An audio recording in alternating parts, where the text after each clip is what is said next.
हैदराबाद से इंटरनेशनल तहफ़्फ़ुज़ नामूस रिसालत करके आ रहा हूँ। एक कॉन्फ्रेंस 26 तारीख को पूरे हैदराबाद के जितने आला ऑफिसर्स थे सब वहाँ मौजूद थे। और बात जब दीन की जाए तो शरीयत के दायरे में की जाए, कोई प्रॉब्लम क्रिएट नहीं होगी। और बात सियासत की जाए तो भारत के कानून के दायरे में की जाएगी। बेशक कोई मैया का लाल नहीं जो इन हाथ की कलाइयों में हथकड़ी डाल सके। जब बात कानून हिंद, दस्तूर हिंद, आईन हिंद के खिलाफ होगी तब तुम्हें अरेस्ट किया जाएगा। लेकिन बात जब दायरे कानून में होगी तो दुश्मन भी तुम्हारे सामने सरेंडर होता नजर आएगा। इसलिए परेशान मत हो, मैं जो बोलूँगा अपनी जिम्मेदारी पे बोलूँगा। और बात रिकॉर्ड हो रही है, जो भी सवाल किया जाए वो मुझसे किया जाए, कमेटी से कोई सवाल ना किया जाए। चूँकि हम नबी वाले हैं, जब नबी हमें ज़िंदगी दिलाना जानते हैं तो नबी हमें ज़िंदगी में बचाना भी जानते हैं। बेशक जब नबी हमें ज़िंदगी दिलाना जानते हैं तो ज़िंदगी, ये उलमा थोड़ा सा आगे आ जाए, चूँकि मैक आगे है, मैं आपके चेहरों की ज़ियारत करता रहूँगा। और ये जेल जाना यूसुफ भाई, ये जेल जाना कोई मायूब काम नहीं है। जेल जाना मायूब काम नहीं है। जिना करके जाओगे तो मायूब होगा जी, चोरी करके जाओगे तो मायूब होगा, किसी को सता कर जाओगे तो मायूब होगा, किसी को मार कर जाओगे तो मायूब होगा, किसी को तड़पा कर जाओगे तो मायूब होगा, किसी को कत्थर आउट करके जाओगे तो मायूब होगा, किसी की प्रॉपर्टी ज़मीन और जायदाद पे नाजायज़ कब्जा करके जाओगे तो मायूब होगा। लेकिन जब इश्क़ रसूल में जाओगे तो शोएब अबू तालिब की सुन्नत अदा होगी, हज़रत बिलाल की सुन्नत अदा होगी। इधर जेल में तुम जाओगे बिलाल की सुन्नत अदा करने के लिए, उधर मुस्तफ़ा कहेंगे देखो मेरा वफादार आ रहा है। जी बेशक, बात समझ में आ रही? तो मैं आईने हिंद, दस्तूर हिंद को भी मलहूज़े नज़र रखूँगा और दस्तूर इस्लाम को भी मलहूज़े नज़र रखूँगा। मुझे कोई प्रॉब्लम नहीं है। बस मैं ये चाहता हूँ कि आज जो करंट अफेयर मामलात जो हैं, लेटेस्ट हालात जो मुल्क के अंदर पैदा हो रहे हैं, मैं उस पर भी गुफ्तगू नहीं करूँगा। परेशान ना हो सियासतदान हजरात, मैं वो चीज़ बयान करूँगा कि हमारा भी काम हो जाएगा और दुश्मन सोचने पर मजबूर हो जाएगा। बोलो ये तो सुनोगे कि नहीं सुनोगे जी? अगर ये भी नहीं सुनोगे तो फिर मैं क्या बयान करूं? फिर तो बेहतर ये है सलाम कहूं, नफीस भाई को सलाम कहूं और वापस अपनी कार से रिटर्न हो जाऊं, है ना। दुश्मन जब एतराज करेगा, मोतरिज जब एतराज करेगा, हमला करने वाला हमला करेगा तो उसका दिफा किया जाएगा, नहीं किया। हिंदुस्तान का कानून कहता है, हिंदुस्तान का संविधान कहता है, डॉक्टर भीमराव अंबेडकर का लिखा हुआ कानून कहता है, अगर कोई तुम्हारे ऊपर हमला करे तो तुम्हारा हिंदुस्तान का कानून सेल्फ डिफेंस का कानून सिखाता है, अपनी जान को बचाने की हिफाजत का कानून देता है। तो ये चीज़ बयान करना कोई सियासत नहीं है, इस चीज़ से आशना करना इस्लाम का अहम जुज़ है। लेकिन मेरी कौम के लोगों, आज जो हालात मुल्क के अंदर चल रहे हैं, अगर तुम ना समझे तो याद रखो तुम्हें बचाने के लिए अब कोई अबू बकर सिद्दीक नहीं आएगा, अब तुम्हें बचाने के लिए कोई फारूक आजम जैसा अलमबरदार नहीं आएगा, अब तुम्हें बचाने के लिए कोई उस्मान गनी अपनी दौलत लेकर नहीं आएगा, अब तुम्हें बचाने के लिए कोई फातह खैबर जुल्फ़िकार लेकर नहीं आएगा, अब तुम्हें बचाने के लिए हजरत सैफुल्लाह की शक्ल में तलवार लेकर नहीं आएगा, अब तुम्हें बचाने के लिए हजरत ज़र्रार अपने नेज़े को लेकर नहीं आएंगे, अब तुम्हें बचाने के लिए इमाम हसन अपना मुसल्ला इमामत लेकर नहीं आएंगे, अब तुम्हें बचाने के लिए हुसैन अपने बच्चे अली अकबर को लेकर नहीं आएंगे, अब तुम्हें बचाने के लिए हजरत सकीना अपनी कब्र से नहीं आएंगी, अब तुम्हें बचाने के लिए इमाम ज़ैनुल आबिदीन अपने हाथों में हथकड़ियाँ पहनकर नहीं आएंगे, अब तुम्हें बचाने के लिए हजरत इमाम मोहम्मद बाकर नहीं आएंगे, अब तुम्हें बचाने के लिए हजरत इमाम मोहम्मद जाफ़र नहीं आएंगे, अब तुम्हें बचाने के लिए हजरत इमाम तकी नहीं आएंगे, अब तुम्हें बचाने के लिए हजरत इमाम नकी नहीं आएंगे, अब तुम्हें बचाने के लिए इमाम हसन अस्करी नहीं आएंगे, अब तुम्हें बचाने के लिए इमाम अबू मंसूर मातुरीदी नहीं आएंगे, अब तुम्हें बचाने के लिए इमाम आज़म शाफ़ई नहीं आएंगे, अब तुम्हें बचाने के लिए इमाम मालिक व हम्बली नहीं आएंगे, अब तुम्हें बचाने के लिए शहर मुरादाबाद के अल्लामा काफी नहीं आएंगे, अब तुम्हें बचाने के लिए अल्लामा फजल हक खैराबादी नहीं आएंगे, अब तुम्हें बचाने के लिए अल्लामा इनायत रसूल बदायूनी नहीं आएंगे। ऐ अल्लाह, अब हमें बचाने के लिए कौन आएगा?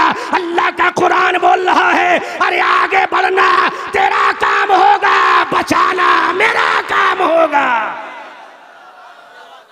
नारे नारे तकबीर, नारे तकबीर, नारे रिसालत, मसलके आला हजरत अहमद रजा मंजरी साहब, अहमद रजा मंजरी साहब। मैंने पूरा खुतबा बचाकर आपका टाइम बचा दिया है, मैंने तमहीदी जुमले छोड़कर आपका वक्त बचा दिया, सेव कर दिया है। अब तुम्हें बचाने के लिए कोई हुसैन नहीं आएगा, अब कोई मैदान बदर का गाजी नहीं आएगा, अब मैदान बदर का कोई शहंशाह नहीं आएगा, अब उहद का कोई जानिसार नहीं आएगा, अब तबूक का कोई लड़ने वाला नहीं आएगा, अब तुम्हें हजरत जर्रार अपना लेजा लेकर नहीं आएंगे। अब हिंदुस्तान का कानून आएगा जो तुम्हें बचाएगा, सेल्फ डिफेंस का कानून आएगा। अगर तुम पर कोई हमला करने के लिए आगे बढ़े तो भारत का संविधान इजाजत देता है, भारत का कानून इजाजत देता है। अगर तुम्हारे बच्चों को कत्ल करने के लिए कोई आगे बढ़े तो तुम भी आगे बढ़ जाओ, क्योंकि ये भारत का कानून है और भारत के कानून पर जो अमल कर ले उसी का नाम मुसलमान है। बेशक बेशक बेशक उसी का नाम मुसलमान है। खाली चूहों की तरह जिंदगी गुजारने वाले का नाम मुसलमान नहीं, हजरत फारूक आजम के नाइब का नाम मुसलमान है, हजरत उस्मान गनी के वफादार का नाम मुसलमान है। अगर मैदान बदर में हमने कमल खिलाए हैं, अगर मैदान ओहद में हमने गुल और फूल और बेटे बूटे खिलाए हैं, तो याद रखो करबला में 3 दिन भूखे भी हम ही रहे हैं, करबला में 3 दिन प्यासे भी हम ही रहे हैं। अगर हमने मैदान बदर के फातह आजम का लक़ब अपने सर पे रखा है, अगर ताज फाखरा अपने सर पे रखा है, तो करबला के मैदान में 3 दिन के भूखे हम ही थे, 3 दिन के प्यासे हम ही थे, 3 दिन के परेशान हाल हम ही थे। लेकिन हमने बता दिया दुनिया वालों, जो जान मांगो तो जान देंगे, जो माल मांगो तो माल देंगे, जो जान मांगो तो जान देंगे, जो माल मांगो तो माल देंगे। न होगा हमसे कभी यह हरगिज नबी का जाहो जलाल देंगे। बेशक बेशक बेशक नबी का जाहो जलाल देंगे। करंट हालात पर गुफ्तगू कर रहा हूं, तवज्जो से समात करो। आज हमला किया गया, इससे पहले हमला किया गया था कुरान पर, उसके बाद हमला किया गया इश्क़ रसूल सल्लल्लाहु अलैहि वसल्लम पर, अब हमला किया गया हजरत सैयदा आयशा सिद्दीक़ा रज़ियल्लाहु ताला अन्हा की शादी को लेकर। मेरी कौम के नौजवानों, मेरी तकरीर लच्छेदार आज नहीं होगी, लच्छेदार तकरीर इससे पहले मैं आपके शहर जसपुर में आया था, बयान कर चुका हूँ। आज बड़ी इस्लाही गुफ्तगू करूंगा, बड़ी सेंसिटिव गुफ्तगू करूंगा, ताकि आपकी कुव्वत समात इसको बर्दाश्त कर सके। और जसपुर के पढ़े लिखे नौजवानों, आज तकरीर से पैगाम लेकर जाना, इस जलसे से पैगाम लेकर जाना। हमारे नबी के ऊपर इल्जाम लगाया गया कि माज़अल्लाह तुम्हारे नबी तो सेक्स पावर वाले थे, तुम्हारे नबी तो ये चीज करने वाले थे, तुम्हारे नबी ने 9 साल की बेटी से शादी की है। लो तारीख का हवाला नोट करो और याद रखो, मुस्तफ़ा करीम की जिंदगी को झांक कर देखो, आमना के लाल की हयात तैयबा पढ़ के देखो, मुस्तफ़ा करीम की सीरत और सूरत को पढ़ के देखो, मुस्तफ़ा के किरदारों कैरेक्टर को पढ़ के देखो। अल्लाह के इज्जत और जलाल की कसम, अल्लाह के हबीब जब गारे हिरा से कुरान अजीम की वही को लेकर जब आए थे, तो मेरे नबी ने नहीं कहा पढ़ो नमाज, मेरे नबी ने नहीं कहा रखो रोजा, मेरे नबी ने नहीं कहा दो ज़कात, मेरे नबी ने नहीं कहा पर झुक जाओ अल्लाह की बारगाह में। जब मेरे नबी ने दीन का पैगाम दिया था तो मक्का के आतंकवादी खड़े थे, मक्का का एक से एक बड़ा गुंडा खड़ा था, मक्का का एक से एक बड़ा खतरनाक खड़े इंसान खड़ा था, मक्का का एक से बड़ा टेररिस्ट आतंकवादी खड़ा था। उस वक्त मेरे नबी ने एक ही पैगाम दिया था चेयरमैन साहब, उस वक्त मेरे नबी ने एक ही क्वेश्चन मार्क किया था, उस वक्त मेरे नबी ने एक ही सवाल किया था कमेटी वालों। जब मेरे नबी ने अपनी कौम को पहला खिताब किया था तो मेरे नबी ने ऐलान किया था, ये नहीं कहा कि अल्लाह एक है, मेरे नबी ने नहीं कहा ये अल्लाह की कुरान है, मेरे नबी ने नहीं कहा मैं अल्लाह का नबी हूँ, मेरे नबी ने नहीं कहा मैं अल्लाह का पैगंबर बनकर आया हूँ, मेरे नबी ने नहीं कहा मैं हादी बरहक बनकर आया हूँ। बल्कि जसपुर के लोगों, अहमद रजा मंजरी का ये तारीखी जुमला नोट करो, जो मेरे नबी ने कोहे फारान को अपना मिंबर बनाकर ऐलान किया था, ऐ मक्का वालों अपने दिल पे हाथ रख के बताना, क्या मैं मोहम्मद ने कभी किसी की बेटी के साथ जिना किया है? तो मक्का के बड़े से बड़े दुश्मनों ने कहा, ऐ मोहम्मद हमने कभी आपको नहीं देखा। दूसरा सवाल मेरे नबी ने किया, ऐ मक्का के लोगों क्या कभी तुमने मुझे झूठ बोलते हुए सुना है? मक्का की आतंकवादियों ने कहा, ऐ मोहम्मद आपसे बड़ा सच्चा तो पूरे मक्का में कोई नहीं है, पूरे जजीरे अरब में कोई नहीं है, कोई खित्ता अरब में कोई नहीं है, इन पहाड़ियों के दामन में बसने वाला कोई नहीं है। अल्लाह के हबीब ने तीसरा सवाल किया, ऐ मक्का के लोगों बोलो, क्या मैंने किसी की जमीन और जायदाद और प्रॉपर्टी दबाई है? मक्का के लोगों ने कहा, ऐ मोहम्मद रसूलुल्लाह, मोहम्मद इब्ने अब्दुल्ला, हमने कभी नहीं देखा आपने किसी की जमीन और जायदाद और प्रॉपर्टी दबाई हो। अब फिर मेरे नबी सवाल करते हैं, बोलो क्या मैंने किसी पाक दामन औरत के ऊपर तोहमत लगाई है? मक्का के लोगों ने कहा, ऐ मोहम्मद हमने कभी नहीं देखा। मेरे नबी ने फरमाया, क्या मैंने कभी किसी की चोरी की है? तो मक्का के लोगों ने कहा कि नहीं नहीं मोहम्मद हमने कभी ऐसा भी नहीं देखा। अब मजहब को एक साइड में रखो, मैं दुनिया वालों से पूछना चाहता हूं, इसमें मजहब की बात बाद में है, इंसानियत की बात पहले है। मजहब की बात बाद में है, इंसानियत की बात पहले है। चोरी के बारे में नबी ने पूछा, इंसानियत की हिफाजत हो रही है। जिना के बारे में नबी ने पूछा, इंसानियत की हिफाजत हो रही है। गरीब को सताने के बारे में मुस्तफ़ा ने पूछा, इंसानियत की हिफाजत हो रही है। मालो असबाब गसब करने के बारे में मुस्तफ़ा ने पूछा, इंसानियत की हिफाजत कर रहे हैं। तो मेरे नबी ने कहा, अरे पैगाम इलाही तो मैंने बाद में दिया है, इंसानियत का पैगाम मैंने पहले दिया है। नारे तकबीर, नारे रिसालत, मसलके आला हजरत मौलाना अहमद रजा मंजरी साहिब क़िबला। नारे तकबीर, नारे रिसालत। इंशाअल्लाह मैं थकूंगा नहीं, एक ही नारा काफी है, रिसालत और तकबीर का नारा। मैं थकूंगा नहीं, 2 घंटा भी बोलूंगा तो मुझे कोई प्रॉब्लम क्रिएट नहीं होगी अल्हम्दुलिल्लाह। जो कि लंबा नारा लगेगा तो टाइम ज्यादा होगा, है ना। मैं ही चाहता हूं कम वक्त में ज्यादा बात हो जाए। बोलो चेयरमैन साहब, इसमें मजहब की बात तो बाद में है, लेकिन इंसानियत की बात पहले है। इंसानियत की बात पहले है। चोरी से रोकना इंसानियत की बात है। अगर कोई गरीब इंसान मेहनत करके पैसा इकट्ठा करेगा, उसका माल चोरी हो जाएगा, तो सोचो गरीब के दिल पे क्या गुजरेगा। अगर किसी की बहू बेटी के साथ जिना हो जाएगा, तो सोचो इंसानियत का जनाजा कैसे निकलेगा। अगर किसी गरीब का माल दबा लिया जाएगा, तो सोचो इंसानियत कैसे सिस्कियां लेगी। सोचो अगर किसी मजलूम को दबाया जाएगा, इंसानियत कैसी आहो बुका करेगी। तो मेरे पैगंबर ने ऐलान कर दिया, द ग्रेट प्रॉफिट मोहम्मद रसूलुल्लाह ने ऐलान कर दिया, ऐ मक्का के लोगों, आमना का लाल जो दीन लेकर आया है वो दीन फितरत है, इंसानियत का। अगर तहफ्फुज करने का कोई दर्स देने वाला अगर मजहब है, तो उस मजहब का नाम मजहब इस्लाम है। बड़े बड़े मुफ्तियाने किराम यहाँ बैठे, मैं नहीं समझ पा रहा हूँ कौन मुफ्ती है कौन आलिम है, लेकिन मेरी नजर में तो सब आलिम रब्बानी है, सब मुझसे बड़े हैं, बस सपोर्ट चाहिए। इंसानियत का पैगाम दिया था मेरे नबी ने। किसी भी हदीस को उठा कर देख लो, मेरे नबी ने नहीं कहा यू विल हैव टू पे नमाज फर्स्ट ऑफ ऑल, तुम्हें 5 वक्त की नमाज पढ़ना पड़ेगी। मेरे नबी ने ऐसा नहीं कहा। पूरा कुरान की 6666 आयते करीमा को उठाकर देख लो, कहीं मेरे नबी ने अल्लाह ने हुक्म नहीं दिया है मोहम्मद कहो कि रोजा रखो। कहीं भी मेरे नबी ने, अल्लामा मुफ्ती शकील साहब क़िबला सुभान अल्लाह तशरीफ लाए,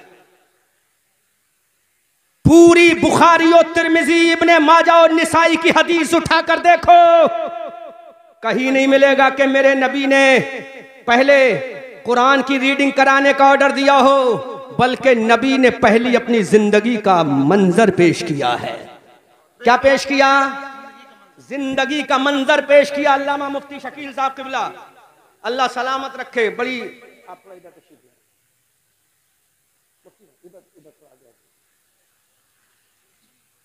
यादगार ताजुश शरिया अल्लामा अख्तर रजा खान अजहरी अलैहि रहमत व रिज़वान की यादगार अल जामियातुर रज़वी अद्दारासतुल इस्लामिया जामियातुर रज़ा के सदरुल मुदर्रिसीन प्रिंसिपल अल्लामा मुफ्ती शकील साहब क़िबला, जो मेरे बहुत करीबी हैं, 6-7 किलोमीटर का डिस्टेंस है। मुझे बड़ा खुशी है अल्लाह ने वो मर्तबा अता फरमाया है। तड़प के बोल दो सुभान अल्लाह। कमेटी वालों सुन लो तकरीर, वरना मैं लच्छेदार भी करना चाहता हूँ, अल्फाज़े मुतरादिफा बोलना खूब जानता हूँ, मुझे कोई परेशानी, लेकिन मैं चाहता हूँ कुछ काम की बातें हो जाएं। मैं भी चाहता हूँ शेर व शायरी करके बहुत अच्छे लच्छेदार तकरीर करना जानता हूँ। नेट पे सुन लो, मैं लच्छेदार तकरीर कर लेता हूँ, लेकिन आज मैं लच्छेदार से हटकर हकीकत की बात बयान करूंगा। बात समझ में आ रही? तो सुन लो कमेटी वालों, पानी बैठ कर पी लो। मुझे बड़ी शर्म आ रही है, इतनी बड़ी तहफ़्फ़ुज़ अक़ायद कॉन्फ्रेंस करा रहे हो, पानी यहाँ तो बैठ कर पी लो कम से कम। ताकि ये पता चल जाए नबी वालों का जलसा है तो नबी की बात पर भी अमल करने वाले इंशाअल्लाह मौजूद हैं। कमेटी वालों यहाँ बैठकर पानी पिलाओ सबको और तकरीर सुनो। नफीस भाई अल्लाह सलामत रखे।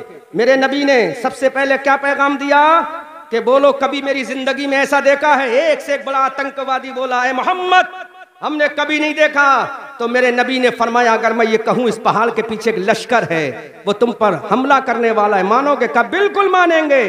तो अल्लाह के रसूल ने जहन्नम से डराया और बाद में कहा कि अब उस एक खुदा को मान लो जिसको मैं भी मानता हूं, मैं उसका आखिरी प्रॉफिट मोहम्मद रसूलुल्लाह हूं। अब जरा यहां इंसानियत की बात देखे चेयरमैन साहब, यहां कोई दीन की बात हुई? इंसानियत की बात पहले, दीन की बात बाद में। दीन की बात, इंसानियत की बात। आज पूरे कश्मीर से कन्याकुमारी उत्तराखंड के पहाड़ों से ऐलान किया जाता है कि इंसानियत का तहफ्फुज़ करो, इंसानियत का तहफ्फुज़ करो, इंसानियत का तहफ्फुज़ करो। हम कहते हैं तुम तो आज कहते हो, मेरे मुस्तफ़ा ने 1400 साल पहले फरमा दिया। इंसानियत के तहफ्फुज़ के बारे में अल्लाह के हबीब ने पहले ही फरमा दिया। अब इंसानियत के तहफ्फुज़ की बात बता दूं, एक हदीस की रोशनी में बात कर रहा हूं। अल्लाह के नबी ने फरमाया जो शख्स कोई दरख्त लगा दे, क्या लगा दे? जोर से बोलो, क्या लगा दे? देखो बोलते रहो, आज मैं तकरीर नहीं कर रहा हूं, हालात हाजरा पर गुफ्तगू कर रहा हूं ताकि कौम को फायदा हो जाए। अल्लाह के नबी ने फरमाया दरख्त लगा दो, और जो दरख्त लगाता है उस दरख्त से जो चरिंद परिंद इंसान जानवर परिंदे जो खाते हैं या इक्तिसाबे फैज करते हैं तो लगाने वाले के लिए सदका हो जाता है। क्या हो जाता है चेयरमैन साहब, क्या हो जाता है? तो ये आज हुकूमत हमारी और हमारी हुकूमत ही पूरी दुनिया की हुकूमतें कहती पेड़ पौधे लगाओ, इंसानियत का तहफ्फुज़ होगा। तो चेयरमैन साहब तुम्हारी चेयरमैनी मुबारक हो। अरे तुमने सियासत की कुर्सी पर बैठकर आज दरख्त लगाने का ऑर्डर दिया है, लेकिन आमना के लाल ने 1400 साल पहले कह दिया है। सुभान अल्लाह। इसलिए प्रॉफिट मोहम्मदुर रसूलुल्लाह ने ऐलान कर दिया मैं जो दीन लेकर आया हूं वो दीन इंसानियत लेकर आया। उस नबी की इज्जत पर हमला हो। लो आओ देखो, पढ़ के देखो अब नबी की सीरत पर। अब मैं मौजू की तरफ आता हूँ, चूंकि ज्यादा अपने मौजू को फैलाऊंगा नहीं, मौजू की तरफ आता हूँ। अल्लाह के हबीब की पैदाइश से पहले मक्का शरीफ में मेरे नबी के आने से पहले मक्का के हालात क्या थे, मक्का का जोग्राफिया क्या था, मक्का की हिस्ट्री क्या थी, मक्का की तहजीब व तमद्दुन क्या था, मक्का का तर्ज जिंदगी क्या था। औरत को जानवर से ज्यादा जलील समझा जाता था। पहला पॉइंट, औरत को जानवर से ज्यादा। जब मैं इशारा करूं तब बोलना, वरना इसी अंदाज में तकरीर सुनते रहो। औरत को जूते से ज्यादा जलील समझा जाता था। और आज जो हिंदुस्तान के लोग औरत की आजादी का नारा, इसी भारत में अगर औरत के शौहर का इंतकाल हो जाए तो शौहर की चिता के साथ उसको भी जलना पड़ता था। यह कानून था कि नहीं था? उठाकर देख लो, किताबें मौजूद होगा, मिलेगा तुम्हें। अल्लाह के हबीब सल्लल्लाहु अलैहि वसल्लम ने जब देखा कि लड़कियों को जिंदा कब्र में दफन किया जा रहा है, विडो वीमेन विधवा औरत को जूते से ज्यादा जलील समझा जाता है। अल्लाह के रसूल 25 साल की उम्र शरीफ में पहुंच गए। तड़प के बोलो, झूम के बोलो। अब समझ गए होगे मैं कहां लेना चाहता हूं, लेके जाना चाहता हूं नफीस भाई। 25 साल के नबी हो गए। अरब का मुआशरा क्या है? औरत को जूते से ज्यादा जलील, जूते से ज्यादा औरत को जलील समझा जाता था। ऐसे माहौल और कल्चर में, ऐसी सोसाइटी में आमना के लाल 25 साल के हो गए। और खूबसूरती का आलम तो यह था कि मक्का में कोई ऐसा नहीं था जो मेरे नबी से ज्यादा हुस्न जमाल वाला हो। मेरे मुस्तफा की खूबसूरती अगर पूछना है तो बरेली के रजा से बाद में पूछना, खुदा के कुरान से पहले पूछना। तो खुदा का कुरान बोलेगा वद्दुहा वल्लैल इज़ा सजा मा वद्दअका रब्बुका वमा क़ला। अब बरेली के रजा बोलते हैं, हमारी आन बोलते हैं, हमारी जान बोलते हैं, हमारी शान बोलते हैं, सुन्नियत की पहचान बोलते हैं। इमाम अहमद रजा खान बोलते हैं कि मेरे रजा का, मेरे मुस्तफ़ा का हुस्न व जमाल का आलम यह था, वो कमाल हुस्न हुजूर है कि गुमान नक्शे जहां नहीं, वही फूल खार से दूर है, वही शम्मा है कि धुआं नहीं। अगर मुस्तफ़ा का चेहरा देखना हो तो कुरान की बद्दुहा को पढ़ लेना, मुस्तफ़ा की जुल्फों को देखना हो, कुरान की बल्ले इज़ा सजा को पढ़ लेना। नबी का सीना देखना हो, कुरान के अलम नशरा को पढ़ लेना। नबी की आंखों को देखना है, नबी की आंखों को देखना है। कुरान की माज़ागल बसर व मा तगा को देख लेना। नबी के सफर को देखना है, सुभान अल्लज़ी असरा को पढ़ लेना। नबी के गुफ्तार को देखना है, वमा यंतिक़ु अनिल हवा को देख लेना। ए जसपुर के लोगों, अगर नबी की शान को देखना है तो वमा अरसलनाका इल्ला रहमतल लिल आलमीन को पढ़ लेना। ऐसा नबी 25 एज का हो गया। कितनी साल का? जोर से बोलो।